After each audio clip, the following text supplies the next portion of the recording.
में ॾाढो मज़ो ईंदो आहे। सभु माण्हू इंजॉय कंदा आहिनि, हिक ॿिए खे रंग हणंदा आहिनि, पिचकारियूं खेॾंदा, उन करे होली थींदी आहे।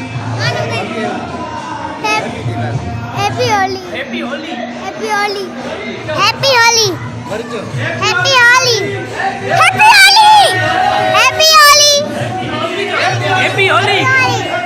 हर साल जीअं पिरालो में हिंदू पंचायत तरफ़ां होली जो त्योहार ॾियारो मल्हायो थो वञे। अचो त हिंदू पंचायत जे अॻुवाननि सां ऐं दीवान बिरादरी सां ॻाल्हि ॿोल कयूं त हिन बाबति छा ॼाण आहे।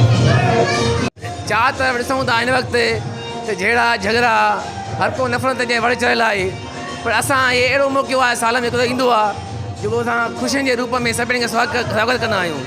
असां सभिनी खे रंग हणी करे नीरा पीला ॻाढ़ा ऐं ख़ुशियुनि जो पैगाम ॾींदा आहियूं त अॼु सभु मिली करे अॼु अचो असां सां ख़ुशियूं हलंदो ईंदो आहे। हीउ त्योहार असांजे सचाई जे करे आहे, सचाई थी आहे, इन जे करे रंग हलंदा आहिनि। ग़लति माण्हुनि जी हार थी, सचाईअ जी जीत थी, तंहिंजे करे असां हीअ होली मल्हाईंदा आहियूं। मुंड खां वठी आत खां वठी आहे, जॾहिं दुनिया आई आहे ताकूं इहो होलीअ जो त्योहार मल्हायो वेंदो आहे। ऐं प्रियाले वासी असां सभई गॾिजी पूज पंचायत सां शहर वासियुनि सां आदि हलंदी आहे। भॻवान जी रहमत सां नरसिंह भॻवान जेको आहे पंहिंजो रूप धारे करे दैतनि खे मारे करे प्रहलाद भगत जी रक्षा कई, इन करे असां होली मल्हाईंदा आहियूं। हीअ होलीअ जो हिकिड़ो वॾो त्योहार आहे, आदि खां आहे, जॾहिं खां संसार ठहियो आहे। हे परमात्मा जी रहमत आहे, हीअ वॾी ख़ुशी आहे जेके असांखे ख़ुशियूं न बख़्शियूं ने।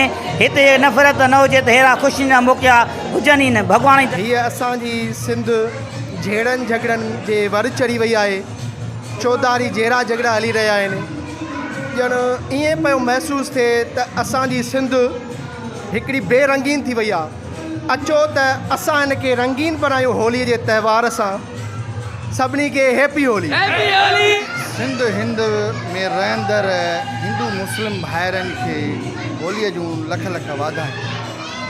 हीअ जेको होलीअ जो त्योहार आहे असां पाकिस्तान मारुथी धाम गौशाला पिरालो में मल्हाए रहिया आहियूं। हीअ जेको त्योहार आहे होली जो, इन में कूड़ जी हार थी हुई ऐं सच जी जीत थी हुई। 7 सालनि जो भगत प्रहलाद जेको भॻवान जो रूप ई आहे। अगरि तव्हां दीवान बिरादरी जा मैसेज ॿुधियूं, अॼोको जेको ॾियारो आहे हीअ रंग मुख़्तलिफ़ रंग जेके रंग रखिया था वञनि, इहे मोहबत ऐं प्यार ऐं नफ़रतूं ख़तमु करण जे लाइ हीअ ॾियारो मल्हायो थो वञे। इहो हर साल मल्हाईंदा, हिन साल बि उहा ई ख़ुशियूं कयूं। कैमरा टीम सां गॾु न्यादली सोलंकी, सिटी न्यूज़ पिरालो।